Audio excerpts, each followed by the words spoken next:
இந்த ஒரு வார்த்தையை என்னால ஒன்றும் கடந்து போக முடியல.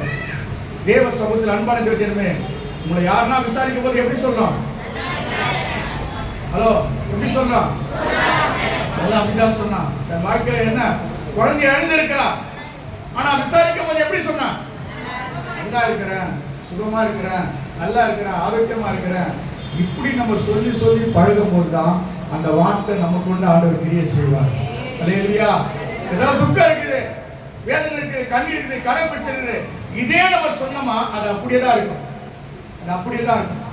ஒன்னே ஒன்று சொல்ல கவனிங்க, நீங்க எந்த இடத்துல போனாலும் நீங்க நல்லா இருக்கிற வார்த்தை சொல்லி பாருங்க, கண்டிப்பா நல்லா இருப்பீங்க.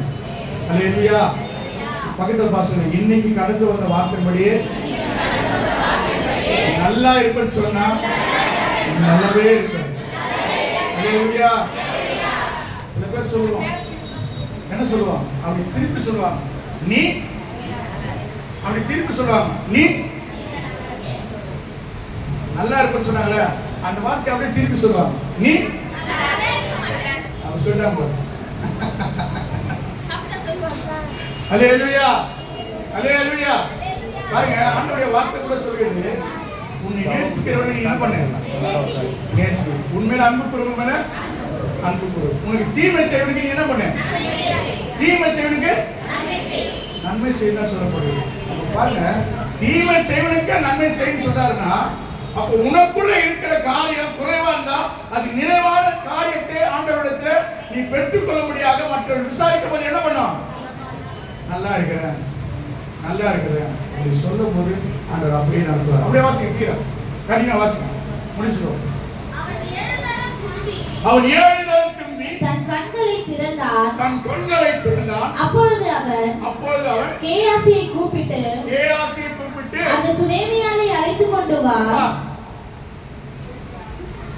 மரிச்சு போன குழந்தைய, அந்த தாயார நீ கொண்டு வா. நான் தான் தீர்க்கதரிசியா சொன்னேன், தீர்க்கதரிசனமா சொன்னேன், அவள் உற்பத்தி காலத்தில் ஒரு குமாரனை பெறுவான்னு சொன்னேன். இன்னைக்கு மரிச்சு போச்சு, அந்த பிள்ளையை நான் உயிர்ப்பிச்சிருக்கிறேன், மீண்டும் அந்த மகளை கொண்டு வா.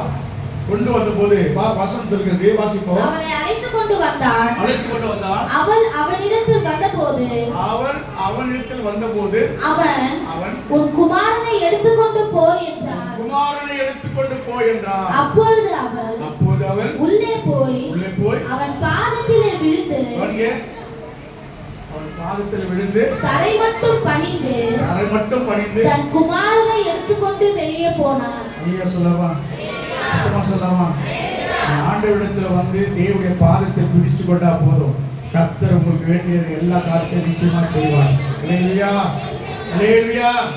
நாம வாசிக்கிறோம், 26 வாசிக்கிறோம்.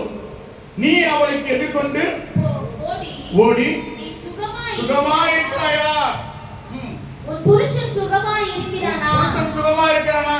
அந்த பிள்ளை சுகமாய் இருக்கிறதா என்று அவளிடத்தில் கேள் என்றான். அல்லேலூயா சொல்லலாமா, சத்தமா சொல்லலாமா?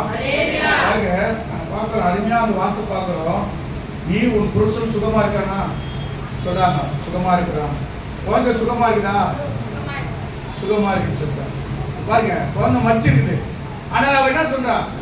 அவர் கூட இருந்த அந்த விசுவாசம், நம்பிக்கை, உறுதி, கர்த்தர் அதை நிறைவேற்றினார். அல்லேலூயா. உங்க வாழ்க்கையை கர்த்தர் நிச்சயமா நிறைவேற்றுவார். நீங்க நினைக்கலாம், இது இப்படி இருக்குதே, நடக்குமா? நடக்காதான்னு சொல்லி நினைக்கலாம். அப்படி நடக்காதுன்னு சொல்லி